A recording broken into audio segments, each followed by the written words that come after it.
Hey, welcome back to Behind the Label. Today we're doing a little on location. We're in front of what? We're in front of Hartfield and Company. Pears or Bourbon County, I should say. First distillery since Prohibition. Since First and only. Yeah. So keep watching, and we will be doing both an interview with head distiller Kelly, and we'll be doing a couple episodes on the early pioneers of bourbon. We sure will. Enjoy. Drinking dark whiskey, telling white lies. Hey, welcome back to Behind the Labels. You're watching our second part of the Founders episode of bourbon, and on this one we're going to be talking about actually who started bourbon and some of the early pioneers, I guess, of bourbon in Kentucky. Yes, like I said, there was an argument about who was first.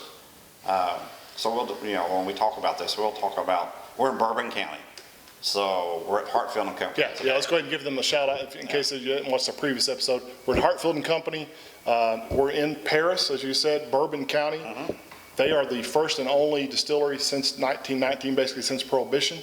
A little, just to kind of give you an idea of where that relates to the past history of Bourbon County. In the 1810 census, there was 128 listed distilleries in Bourbon County. So every little community had its own distillery, and those were just the ones that were paying taxes. Those are ones that were legit and were basically paying taxes. So who knows how many actual distillery operations there were going on. So to go from 128 in 1810 to the one and only after Prohibition is kind of a cool thing. So it's cool, yeah. So we're in Bourbon County, so we have to talk about Jacob Spears. We'll have some other episodes on this where we talk about some other gentlemen, depending on what county we're in. All right. Today we're talking about Jacob Spears. So he was, his lifespan was 1754 to 1825. So you're talking about pretty early on. And he was one of those early pioneers. So if you watch the previous episode, he came through when everybody was coming through. Like I said, it was not easy. It was not something that he came through the Cumberland Gap, correct? Yes. And so he set up shop. He fought in the Revolutionary War, like a lot of them did back then. And he set up shop actually outside of here in Bourbon County, right on the edge of Bourbon County.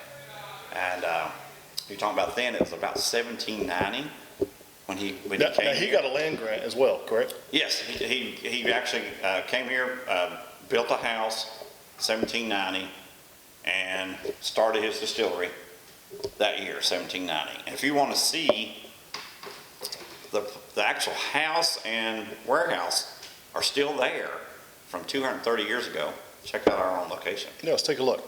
You're on location with Behind the Label. Today we're in the aptly named Bourbon County on I'll say we're in front of the property of who? Mr. Jacob Spears. Jacob Spears. And who sung the song If You Could Turn Back Time?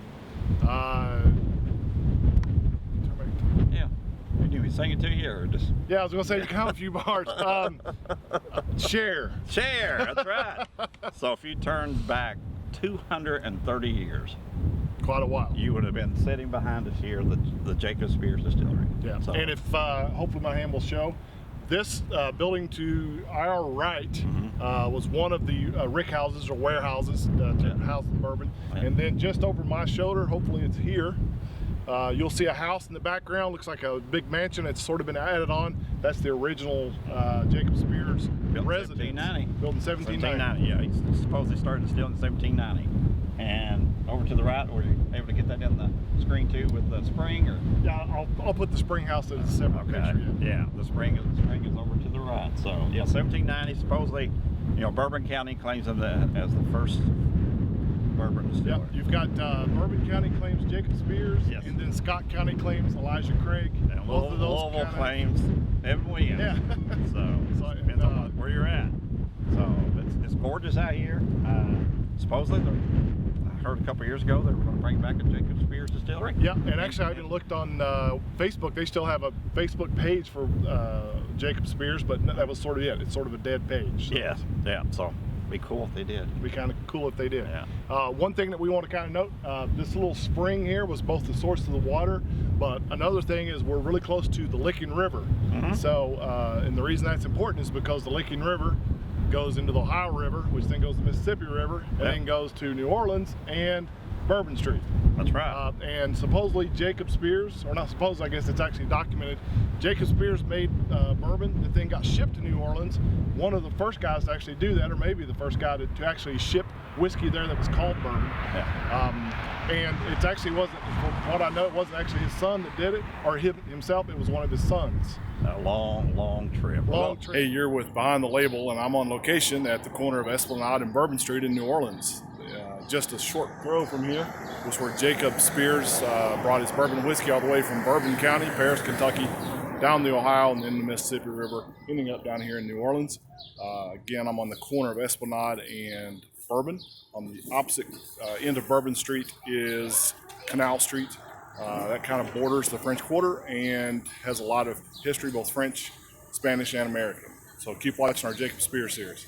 Long trip. We'll talk about that when we, you'll see us at Hartfield and Company Yep. in Bourbon County for the series on Jacob Spears, and hopefully stay tuned. Keep watching. Hope you enjoyed that look at the historic distillery and the house. That's pretty cool that the original one standing there we looked at today, and you can kind of tell that the warehouse and the actual house are sort of made out of the same stone, and then it looks like there's sort of a modern addition, but very beautiful out there. Little Got spring the house spring on- house yeah. that runs into the spring, so that was just kind of cool thing to see. And then I'll throw up a picture of the road sign that's out there as well. Kind of The historical marker, yes. Historical marker that kind of commemorates all Or a that. little So, more Hartfield and Company. so Jacob Spear was one of the early pioneers of not only distilling, but also of calling it, was he credited with actually calling it bourbon? No, it was actually, the first time it was ever called, the name bourbon came out was actually in a newspaper article in the 1820s. So, you know, he died in 1825, but so it wasn't actually him that came up with the term. But one thing he is kind of famous for, though, is floating what became known as bourbon whiskey down to basically New Orleans. And again, if you want to look at a map, Bourbon County, where we're sitting now, we're really close to the Licking River. Yeah, actually, it was called Cooper's Run, was the little creek. Was the creek that ran by the distillery. So they put it on Cooper's Run, which made it to the Licking River. And if you're from Sayersville, shout out. Big shout out. The Licking River starts. I was actually going to bring that up earlier, and I was said, you know what, Jerry, we should do an adventure series where we. I'm not sure if we could make a flatboat. We might be able to rent one, or if they have something like that. But at any rate, take literally one barrel of bourbon, put it in at Sayersville, and go all the way to New Orleans. Except we'll see in a couple of years. Except Cave Run Lake would probably stop us. It would. Stumps. We would have to overland a little bit, but at any rate, in those days, you could go from the Licking River to, in this case, a creek that feeds the Licking River, to the Ohio, or down the Licking River to the Ohio, from the Ohio down to Mississippi, end up in New Orleans. Yes, that was the route they took.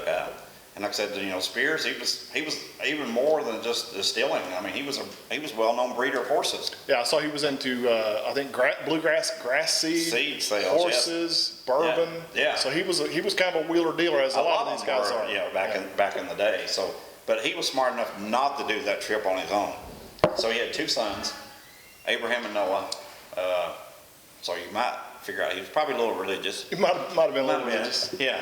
So, Oddly enough, clearly he was of a religious bent, and one of the other claimants to the title of who invented bourbon, which is Elijah Craig, was a Southern Baptist. Was a Southern Baptist. Yes.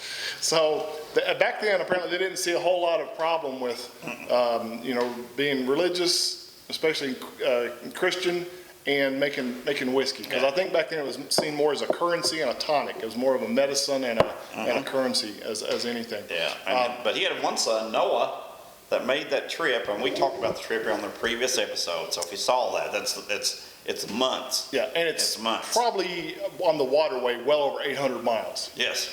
Yeah. So you're there. I mean, it's a long trip. You're leaving one season and you're coming back 2 seasons later. Yeah. Time you make it back. And his son Noah made that trip 13 trips. 13 times. So I mean. So he basically had to do that almost year round, because if you look Pretty at much, yes. how long Jacob Spears was basically in operation, and how many times his son took the boat down, that's almost just, as soon as he got back, his dad would be like, okay, I made another batch, we're putting it on the boat, you're going back down. And the amazing thing is he would walk back. That's the thing. It wasn't like you could ride the boat down and then, you catch a train back or anything. You walked back up the Natchez Trail. Unless you could afford a horse. Unless you could afford a horse. Yes. Yeah, but it says, I think in your account at least, that he walked back. He walked back. Have you ever been on Natchez Trail? I went on a small section. I was in Alabama once, and I came back up that way, and I remember seeing a sign for it and just to kind of check it out, like a little park or something. We went down through Alabama and Mississippi, and the last 50 miles of the Natchez Trail, we took it one night. And you talk about secluded. You think about now, I don't know what it would have been like back Now, this in was the a road 70s. that you drove on, or? Yes, Oh, yes. wow, okay. Yeah, there's a whole parkway. It goes across multiple states. Didn't know And that. we did 50 miles, and we met one car. This wasn't like after midnight. This was like, 9 or 10 o'clock. One car in that 50-mile Yeah, stretch. so you got to imagine doing that in the late 1700s, early 1800s. When, again, there's mountain lions, there's bears, there's Native Americans, there's wolves back then, coyote, you name it, it's out to get you. Yeah. And you're walking back in the dark. No flashlights. No, nothing. You might have had something to burn to light your way. So I mean, it was not easy. I mean, it was not easy, easy life. So now, was Jacob Spears, even though he was one of the, not only the early pioneers, but also kind of accredited with possibly one of the father of bourbon, is there any brand that we would associate with him? There was a Spears whiskey that's what they called their whiskey. But no brand today that goes by that name. When he passed away, his sons took it over. So he passed away in 1825. Now, was it called, I know at one time it was called, maybe when he had it, the Peacock Distillery? No, that was a different distillery.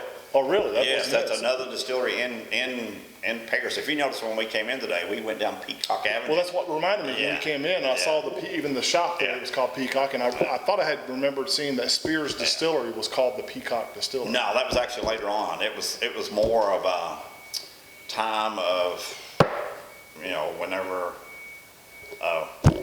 trying to think now, William Tarr's Distillery, Chicken Cock. So it would have been around that time. So you're talking later 1800s? Later 1800s, yes. Whereas this one, I mean, it sold, actually, a gentleman by the name of Thomas Metcalf bought it. You heard that name before? I've heard of that. He was governor. He was governor, yes. Governor of Kentucky. And named, a county's named after him. There is. So he bought it, and then it went through a couple other owners, but it lasted until, the late 1800s. And then it just shut down. Now, you think it shut down because of competition? Because like I said, there was literally upwards of almost 150 distilleries just in this county. So that would be, it's weird to look at the resurgence now of bourbon, where that bourbon kind of went through, it's almost death throes, and then it's now resurgent. There's, I wouldn't say there's a distillery every corner, but there's a lot of distilleries. 70 plus. 70 plus in Kentucky. Yeah.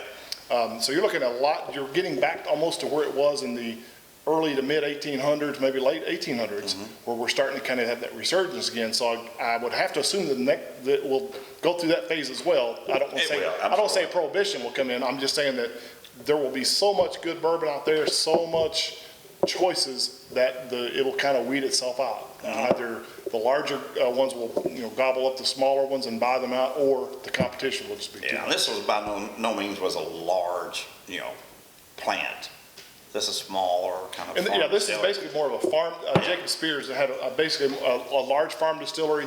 The thing that sticks out in my mind with him, with part of his story, is his shipping and transportation to New Orleans. So he wasn't just a local supplier, which a lot of these small farm distilleries were basically, they sold it to their neighbors, or maybe they sold it within a region, maybe a countywide thing. This guy was smart enough to realize that, hey, there's a huge market in New Orleans that's not only going to serve New Orleans, but it probably got put on boats, and who knows, went to Europe, who knows where it went from New Orleans. Yeah. So that's the part that kind of impresses me, that he had the mind to think it's worth sending my son. Who knows how long that took? Months. Months. Not knowing that he's going to come back even. I mean, how crazy is that now? I mean, literally I have my phone sitting right here because I feel like sometimes I can't go more than 4 minutes without connecting with, like, make sure everybody's checking in and everything. How would you like to send your child, your son, with a boatload of whiskey and say, I'll see you in 6 months, 7 months? I mean, that's what it was like back in those days. I mean, but No letters, no nothing. There was no way to communicate. You just hope these show back up next year. I bet you that made you money. It did make you, that's how, that's the only way you made had you it. money. Yeah. So yeah, that's kind of our little story on Jacob Spears. It's not very well known to a lot of people, unless you're in Bourbon County. Yeah, I think the take-home point with Jacob Spears is he's one of the argumented fathers of bourbon, and he was one of the early innovators in bourbon as far as the shipping type. Getting it out there, and you know, a couple of years ago there was rumors that the Jacob Spears distillery was coming back here. Yep. Which I would love to see. I would love to see that, and you know, kind of showcase him. Like I say, he's kind of one that's kind of, everybody knows Elijah Craig. Right. Everybody knows Evan Williams. Not a lot of people know about Jacob Spears. Until now. Now he's world famous yet again. So That's right. So hopefully you enjoyed this. We'll have some more of these. The early pioneers that are not as well known. It's kind of cool to go back that far. The last time we went back this far, we were probably talking about the Samuels family. I think so, yeah. Yes. In the late 1700s, early 1800s, yes. Yes. Same So that's kind of cool to go back to that point and see how they made it. So keep watching. Make sure you watch our follow-up to this, which will be an interview with the head distiller, Yeah, Kelly Davidson. Tennille. Is it Tennille? I thought Yeah. last name was Davidson. According to our card, Tennille. Oh, okay. My bad. At any rate, we will be highlighting, we'll let her kind of tell us about what products they have here. We really want to give a double good shout out to her for allowing us to shoot here today. So keep watching. Make sure you watch her episode. And, Come and check it out. I mean, it's been here since 2014. Yeah. So they've got some neat stuff. They do some cool stuff with small barrels. Yep. So that's kind of a little bit different. If you never had anything that's only a few months old and has this much color. It's pretty substantial product when you start looking at the age. Yeah. So hope you enjoy.